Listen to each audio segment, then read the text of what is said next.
Excellency Pedro साnchez, Gujarat के governor Acharya Devvrat जी, भारत के रक्षा मंत्री श्रीमान राजनाथ सिंह जी, विदेश मंत्री श्रीमान एस जयशंकर जी, यहां के लोकप्रिय मुख्यमंत्री श्रीमान भूपेंद्र भाई पटेल, स्पेन और राज्य सरकार के मंत्रीगण, एयरबस और टाटा टीम के सभी साथी, देवी और सज्जनों, नमस्कार। बुएनोस दियास।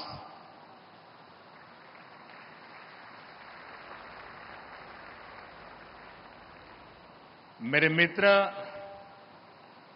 पेड्रो साnchez जी के उनकी पहली भारत की यात्रा है।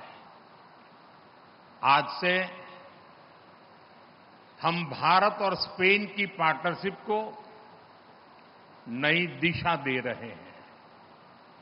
हम C295 ट्रांसपोर्ट एयरक्राफ्ट के प्रोडक्शन की फैक्ट्री का शुभारंभ कर रहे हैं।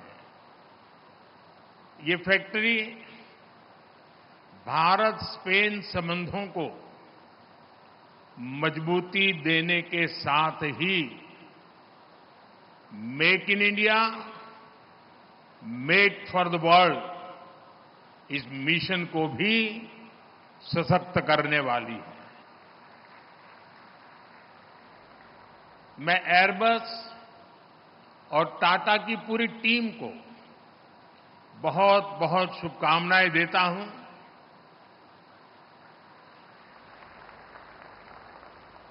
कुछ समय पहले ही हमने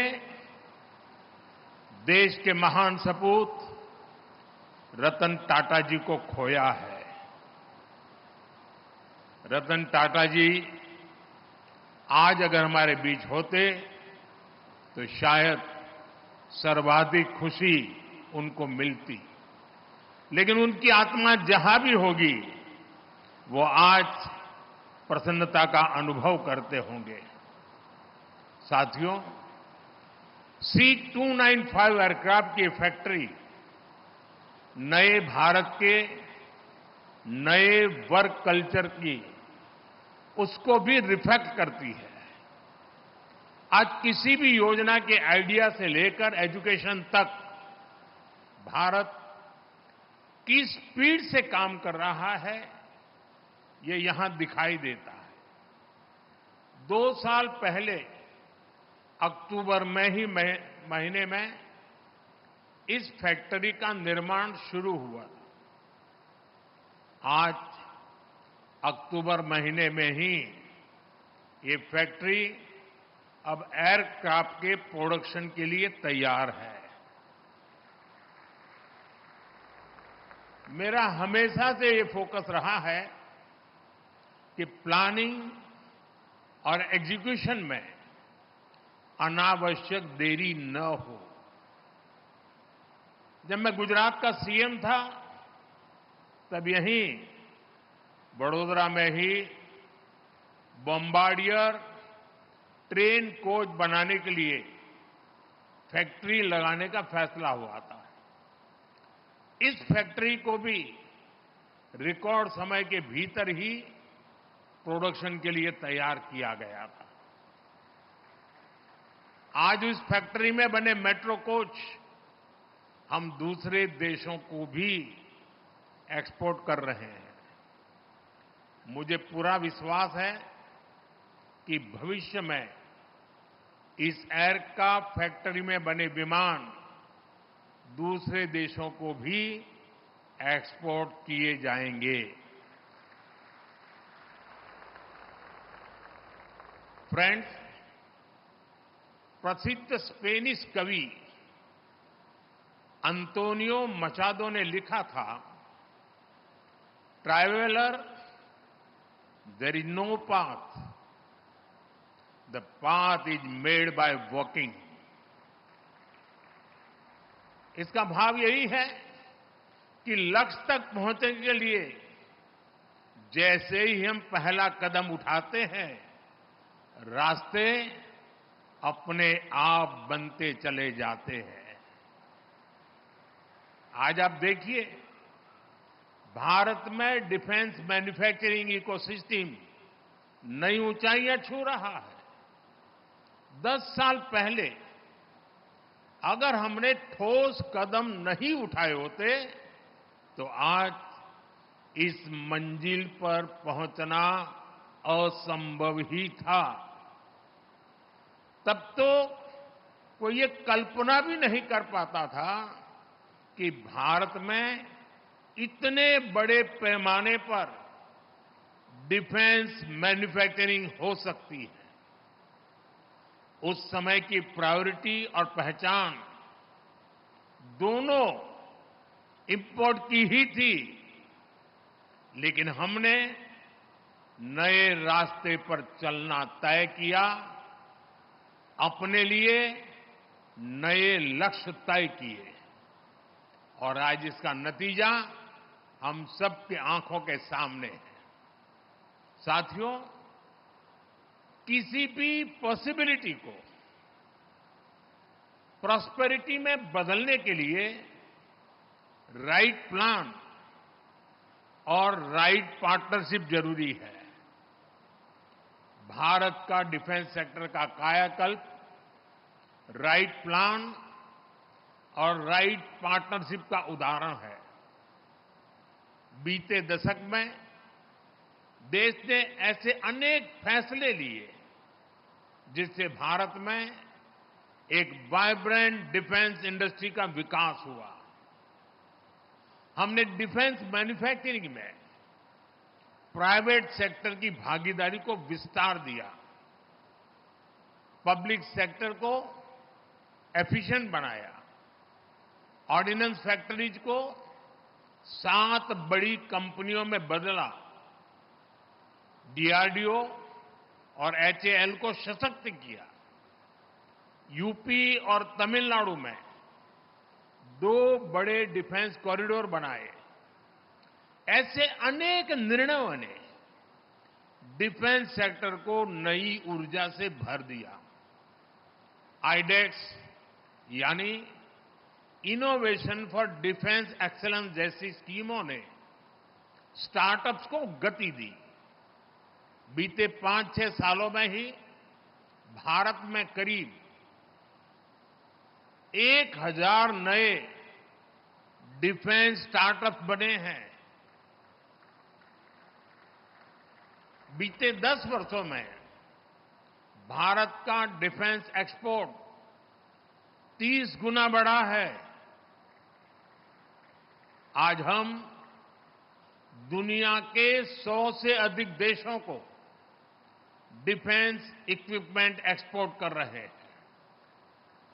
साथियों, आज हम भारत में स्किल्स और जॉब क्रिएशन पर बहुत अधिक फोकस कर रहे हैं। एयरबस और टाटा की इस फैक्ट्री से भी भारत में हजारों रोजगार का निर्माण होगा।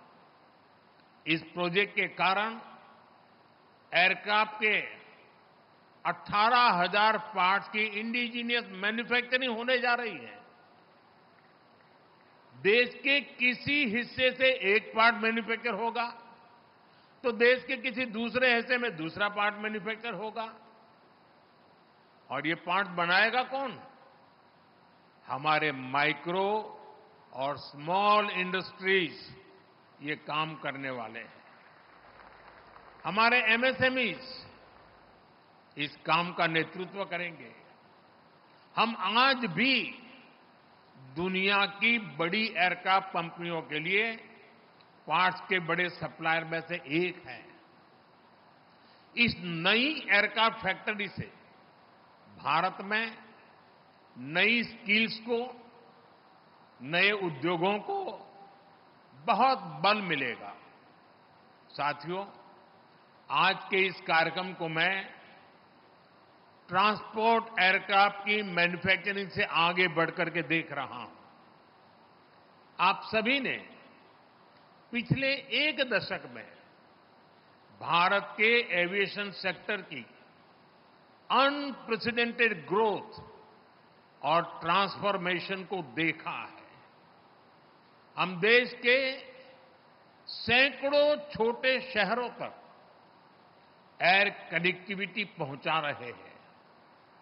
हम पहले से ही भारत को एविएशन और एमआरओ डोमेन का हब बनाने के लिए काम कर रहे हैं। ये इकोसिस्टम भविष्य में made in India civil aircraft का रास्ता भी बनाएगा। आप जानते हैं कि अलग अलग भारतीय एयरलाइंस ने 1200 नए एयरक्राफ्ट खरीदने का ऑर्डर किया है दुनिया को। अब शायद दुनिया की कंपनी किसी और देश का ऑर्डर ही नहीं ले पाएगी। यानी भविष्य में भारत और दुनिया की जरूरतों को पूरा करने के लिए सिविल एयरक्राफ्ट की डिजाइन से लेकर मैन्युफैक्चरिंग तक इस फैक्ट्री की बड़ी भूमिका होने वाली है। साथियों, भारत के इन प्रयासों में वडोदरा शहर एक कैटलिस्ट की तरह काम करेगा। ये शहर पहले से ही एमएसएमईज का स्ट्रांग सेंटर है। यहां हमारी गतिशक्ति यूनिवर्सिटी भी है। ये यूनिवर्सिटी हमारे अलग अलग सेक्टर के लिए प्रोफेशनल्स तैयार कर रही है। वडोदरा में pharma sector, engineering and heavy machinery, chemicals and pharmaceuticals, power and energy equipment, ऐसे अनेक सेक्टर से जुड़ी अनेकों कंपनियां वडोदरा में है। अब ये पूरा क्षेत्र भारत में एविएशन मैन्युफैक्चरिंग का भी बड़ा हब बनने जा रहा है। और इसके लिए मैं आज गुजरात सरकार को, यहां के मुख्यमंत्री श्रीमान भूपेंद्र भाई को और उनकी पूरी टीम को उनकी आधुनिक औद्योगिक नीतियों के लिए, निर्णयों के लिए बहुत बहुत बधाई देता हूं, उनकी सराहना करता हूं। साथियों, वडोदरा में एक और खास बात है। ये भारत का एक महत्वपूर्ण कल्चरल सिटी भी है। ये हमारी सांस्कृतिक नगरी है। इसलिए आज स्पेन के आप सभी साथियों का यहां वेलकम करने में मुझे विशेष खुशी हुई है। भारत और स्पेन के बीच कल्चरल कनेक्ट का अपना महत्व है। मुझे याद है, फादर कार्लोस वेले स्पेन से आकर यहीं गुजरात में बस गए थे। उन्होंने अपने जीवन के 50 वर्ष यहीं बिताए। अपने विचारों और लेखन से हमारी संस्कृति को समृद्ध किया। मुझे उनको कई बार मिलने का सौभाग्य भी मिला। उनके महान योगदान के लिए हमने उनको पद्मश्री से सम्मानित भी किया। अब मैं इतना कह रहा हूं, तब तक किसी के गले नहीं उतरेगा, लेकिन हम लोग गुजरात में उनको फादर वालेस कहते थे और वो गुजराती में लिखते थे। अनेक गुजराती साहित्य की उनकी किताबें समृद्ध हमारा सांस्कृतिक विरासत है। साथियों, मैंने सुना है कि स्पेन में भी योगा बहुत पॉपुलर है। स्पेन के फुटबॉल को भी भारत में बहुत पसंद किया जाता है। अभी कल जो रियल मैड्रिड और बार्सिलोना के बीच मैच हुआ, उसकी चर्चा भारत में भी हुई। बार्सिलोना की शानदार जीत यहां भी डिस्कशन का विषय रही और मैं आपको गारंटी के साथ कह सकता हूं कि दोनों क्लब्स के फैंस में भारत में उतनी ही नोकझोंक भी हुई जितनी स्पेन में होती है। साथियों, फूड, फिल्म्स और फुटबॉल सभी में हमारे रिश्ते strong people to people connect से जुड़े हैं। मुझे खुशी है कि भारत और स्पेन ने साल 2026 को India Spain year of culture, tourism and AI के रूप में मनाने का निश्चय किया है। साथियों, भारत और स्पेन की पार्टनरशिप एक ऐसे प्रिज्म की तरह है जो बहुआयामी है, वाइब्रेंट है और एवर इवॉल्विंग है। मुझे विश्वास है कि आज का यह इवेंट भारत और स्पेन के बीच ज्वाइंट कोलैबोरेशन वाले अनेक नए प्रोजेक्ट्स को प्रेरित करेगा। मैं स्पेनिश इंडस्ट्री और इनोवेटर्स को भी आमंत्रित करूंगा कि वो भारत आए और हमारी विकास यात्रा में हमारे साथी बने। एक बार फिर एयरबस और टाटा की टीम को इस प्रोजेक्ट के लिए बहुत बहुत शुभकामनाएं, बहुत बहुत धन्यवाद। Thank you.